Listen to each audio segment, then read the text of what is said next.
Welcome to the weekend edition of the Fast 5 Business News by Fear and Greed. I'm Michael Thompson, and hello, Sean Aylmer. Hello, Michael.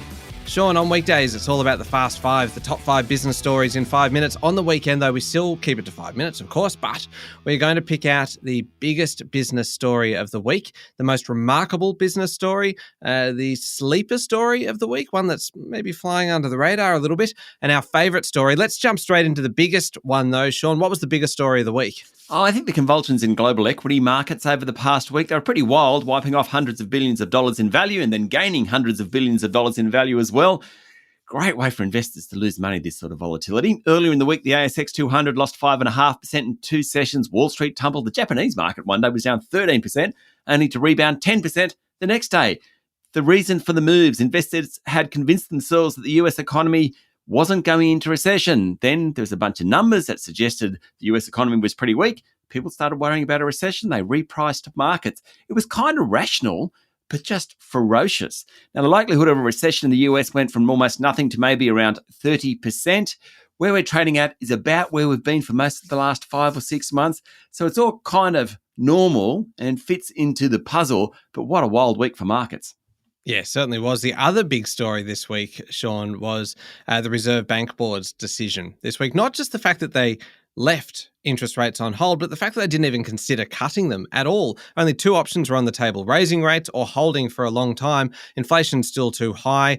It all means that for mortgage holders, really, there's no rate cuts anytime soon. Plenty of very experienced economists were tipping a cut as soon as November. Not anymore. Won't be this year at all. The Reserve Bank Governor, Michelle Bullock, has warned that the RBA won't hesitate to raise rates again if needed, if inflation looks like it's getting out of hand. So we end the week in a vastly different position to where we started it. And there was also a political angle too, with the governor taking a bit of a veiled shot at government spending, suggesting that maybe it was contributing to the ongoing inflation challenge. The Treasurer rejected it, the Prime Minister did too, but it just added to really the theatre of what was one of the biggest stories of the week. Sure was. Michael, what was your most remarkable story this week? Well, Sean, I want you to imagine, if you can, having your pay docked by $9 million. It is kind of hard for us to imagine. Yeah, because to do so, you actually need to be earning at least $9 million. But it happened this week, and it happened to former Qantas CEO Alan Joyce. He lost $9.3 million of his 2023 pay, meaning he still earned $14.9 million for the year. But it's a big chunk gone because a board commissioned review found mistakes made by the airline's management created, and I quote, significant reputational and customer service issues. This was all unfolding about 12 months ago. Qantas had a bumper profit, but then the CEO was in front of a parliamentary committee about the cost of living and high airfares. There were problems with late flights, lost baggage, customers being on hold for hours, legal action by the ACCC over fares sold by Qantas on flights that had already been cancelled, then a High Court ruling that found that, yes, 1,700 Qantas workers had been sacked illegally during the pandemic.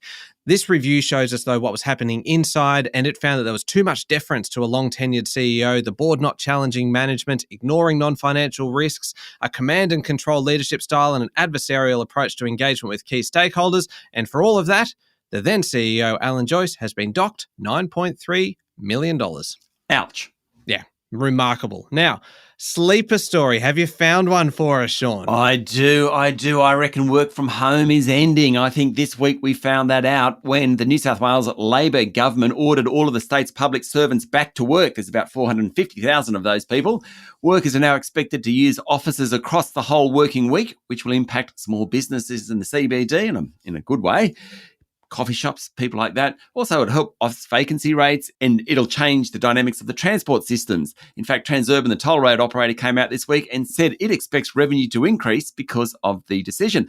It'll also hit all those little coffee shops in the suburbs as well.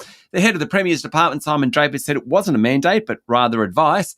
Premier Chris Minns put it much better. I quote, "You can't be a nurse in tracky dacks in the lounge room, and you can't teach a class in your backyard while you're doing jobs around the house." Indeed. Western Australia and Tasmania have also told staff to return to the office in the ACT, South Australia, Queensland and federally. They've all formalised hybrid types of working. On the back of this, Michael, I reckon over the next decade, we'll almost get back to the same level of office occupancy as we had pre-COVID. Yeah, I reckon you might be right there, Sean. Look, favourite story of the week. I know I mentioned this one last week, but it's hard not to do it again. And it is the Olympics. Of course, it's hard not to get behind our most successful Olympic team ever in terms of the most gold medals we have ever won. A spectacular display, Sean, of athleticism across a huge range of disciplines. I haven't been able to peel myself away from the TV now for the last fortnight. I'm actually looking forward to the Olympics being over so I can get some sleep again. Yep, hard to beat that one. Just a special mention to Dolce & Gabbana this week introduced a new fragrance for dogs. Yep, for dogs, about $170 a bottle. It's a growing sector. There's a crowd called Hound.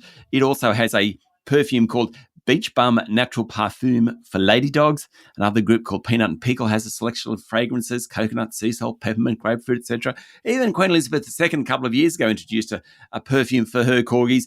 Growing industry. I don't know why it's my favourite story. I just think it's funny. From the Olympics to dog perfume, you cannot say that we are not comprehensive on this show, exactly Sean. Right. 5 minutes and pretty much everything you need to know in the world of business. Thank you, Sean. Thank you, Michael.